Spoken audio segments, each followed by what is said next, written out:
talks that we heard have kind of centered around community, which I think is amazing. I've learned a lot, but I guess my talk is kind of more internal. So I'm going to talk about how to find inspiration, how to find the muse, and what that really means. You know, I'm talking about something more intangible, so hopefully that will go well. So we all want to write about something, and we all want to be writing about something interesting, new, unique, or to even present something in a better way. So if I want to write a poem drawing attention to war, I guess the best way to not go about that is to be like, war, and then you end up with a poem that's like, what is it good for? And that's like, oh, okay, no, oh dear. And that's like not the direction that you want to be going in, at least not I want to go in. So I would say that for me, poetry is more about the side roads and how you can get into something, how you can internalize it, how you can make it your own, and how you can approach it in a way that is actually useful, relevant, healing, aesthetic, all the things you may or may not want. So often people attend all sorts of workshops. Often this leads to them writing things like sea, sky, trees, and that's not to be condescending. I've done that, I still do that now. And when I did my masters, I realised that these were hallmarks of final pieces where aspiring poets had to write about something but had no idea what to write. Which then kind of posed the question for me, is wanting to write enough? And I guess we each have to take that away and think, you know, is it about wanting to write? Is it about wanting to connect? Is it about wanting to write poetry? You kind of have to, you know why you're doing it. So, as Connor said, this talk is about how to make your work feel more authentic and to help people be able to better recognise your work as your own. It's to make you feel like you approach your practice with abundance rather than feeling like you are spread thin and uncertain. So in this PowerPoint, I've included a lot of traditional pictures and ideas of the muse because I feel like art is transcendental, so I think we all have an interest in poetry, we might have an interest in painting, we might have an interest in fashion, so this kind of idea of just poetry, I kind of see it as more we're in a soup, so that's why I've included those examples. And they're the easiest examples, you can kind of take them and go further.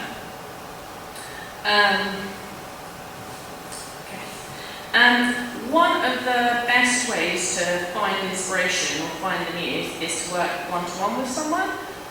This might seem like a really hard task, like I'm saying that now and you're thinking, oh my god, how on earth do I work one-to-one with someone? I'm just starting. That is such a ridiculous ask that you shouldn't have even included it.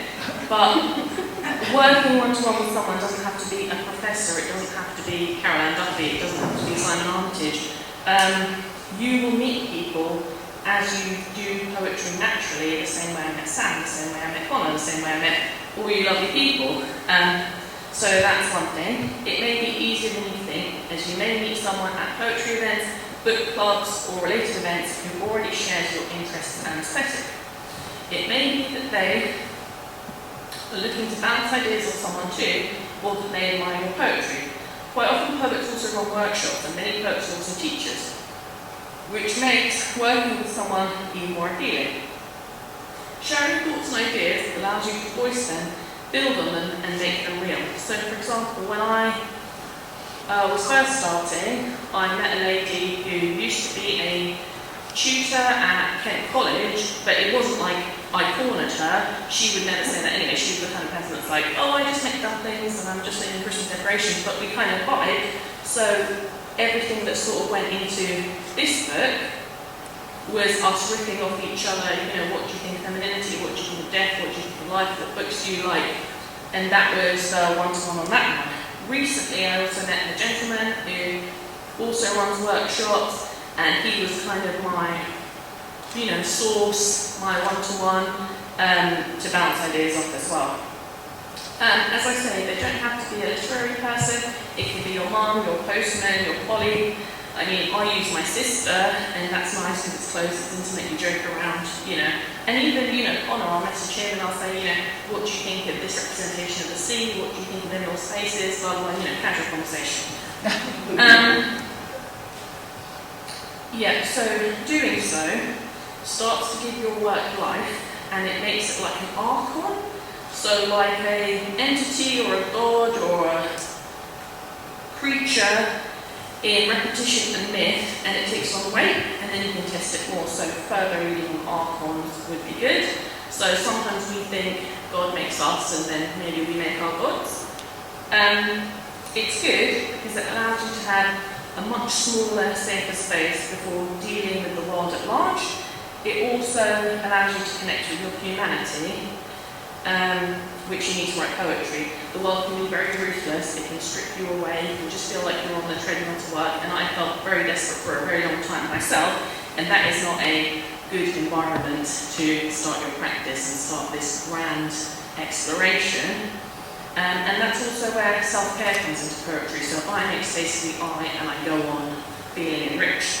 As Nina covered a lot better than me, there's grants that can help you do this, there's residencies, there's arts funding, and your practice, as I say, becomes your self-care. Another way to find inspiration, seems really obvious, is to increase your confidence. You don't get anything if you don't try. If you want to find something to stimulate you, you're going to have to put yourself out there. Now, it seems like we're all here and we're able to do that, and that's what we're doing, which is great. Sign up for slams, sign up for events. I'm doing this event on the 28th of November in Ramsgate, so that has an open mic. Go to all the open mics you can, volunteer for things, be friendly, and increase your skill set. The more of a dynamic experience you give yourself, the more likely different ways and schools of thought will occur to you. Take risks. Create your own opportunities. It doesn't take much to approach a cafe and say, I'd like to run an open mic. You know, it doesn't take much to get a load of your poems and send them in. You know, you might not want to send them into the Poetry Society, but one little trick I found that's really good is go down and see where that poet's been published and look up those journals, because they're often a lot less submitted to. So you have to create your own opportunities, and we're here now because someone created their own opportunity, so that's definitely one to do. This is a good one for me when I was starting, and still now. Don't be embarrassed. No one is worth more than you inherently. Everyone you see has been awkward, nervous, cringy. You have a unique gift to share, and that is you. So that's something that no one else has. Ooh. Yeah, that's it. Okay. The next point is a lot like the above point, but it's much looser. Get out, and you see that in a lot of older artwork. Sorry to be traditional and not cool, and you know, not talk about more modern poetry, but you see that in a lot of older artworks where there's the idea of the sublime, there's the idea of nature, and actually nature is a gift to some of us in rural environments. You know, I don't have a London background. I spent many years walking around the fields of Faversham. And I was talking to another poet, Menteur, and we were discussing about the benefits of being LGBT in a rural space and in a city, and we were saying actually the rural space has its own advantages. So get out, engage with nature, see with the fanciful nature the gift of the poet, go for walks, sit in cafes and watch people. Sitting in cafes and watching people is something you need to be doing anyway. Try to lose yourself, double back on yourself, try to shock the system, sleep under the stars. Once I wrote a poem about Jupiter speaking to me, so see what speaks to you, you might be surprised. A lot of the poems that went into this collection was me just being outside of Faversham, being outside in a tent, starting, you know, little bonfires, walking around and trying to think, you know, what can I find, who can I be? Right. Train your brain to write things down at opportune moments. You'll always see poets say, always have a pen and paper with you. I think that's pretty standard. But I actually disagree with most poets and most college tutors, where I think you won't find anything sitting at the desk in front of blank paper.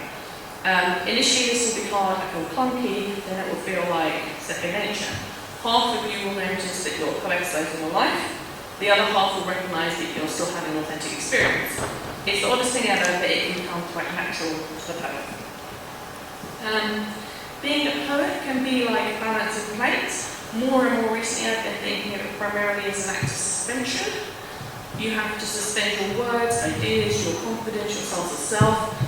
all up in the air equally and make sure it lands correctly, like a duvet when you make it, or like Philo pastry. And I know that feeling well when it lands wrong, so that's how I would kind of describe it in active suspension.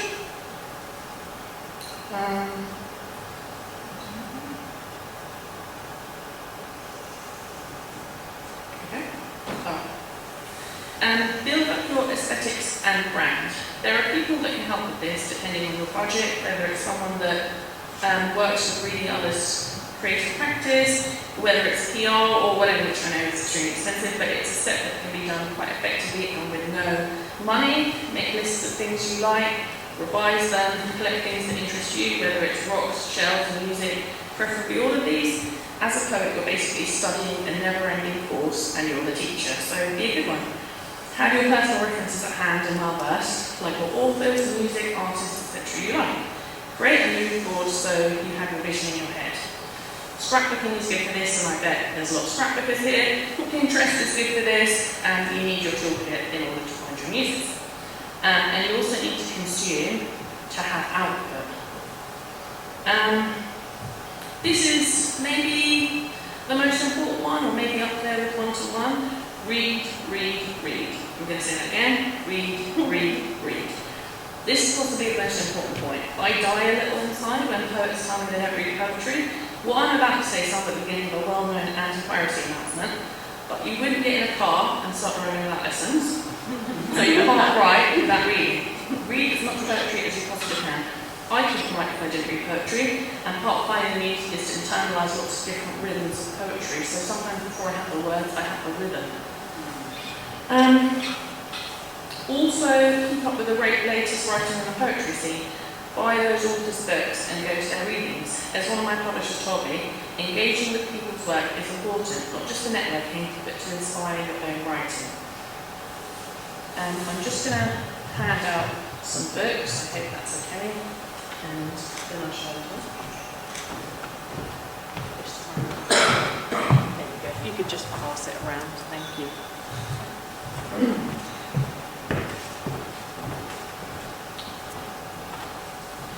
Okay, right. Okay, this might seem like a bit of an odd one, but hopefully when I explain it will make sense. Spiritual practice. So one of the things I've been thinking about is detaching a piece of yourself to meet later on as a stranger that can then be your muse. This sounds more complicated than it is. Sometimes ego death is required for your writing. It can be useful to have a spiritual practice when looking for your muse or muses. Like the 12-step program, you don't have to actually be religious just to believe in a higher power, even if that's nature, or your higher self, or beauty, or poetry, or whatever. A spiritual practice can also help focus your mind and unleash your subconscious. I know that there's a category of poetry, philosophical poetry, and philosophy and poetry have always been linked, and thinking deeply due to spiritual practice can help you write this poetry. And further reading on that would be Carl Jung.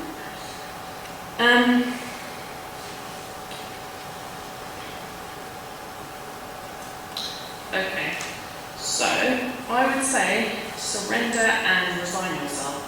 The more you give away, the more you get back. And sometimes you feel like as a poet you have to be precious, like I'm sure no one in this room would do this, and I'm sure I've never done this, but sometimes you feel like, oh, that's my opportunity, or that's my joy and stuff, but actually it's your duty to help others and bring them into your community. So for example, I said to my friend recently, she was looking for reviewers for a new book, and I went out of my way to say, if you email this person, you can get yourself reviewed, because it's important. People notice it in your attitude and it comes back to you. So you really have to be open and help others.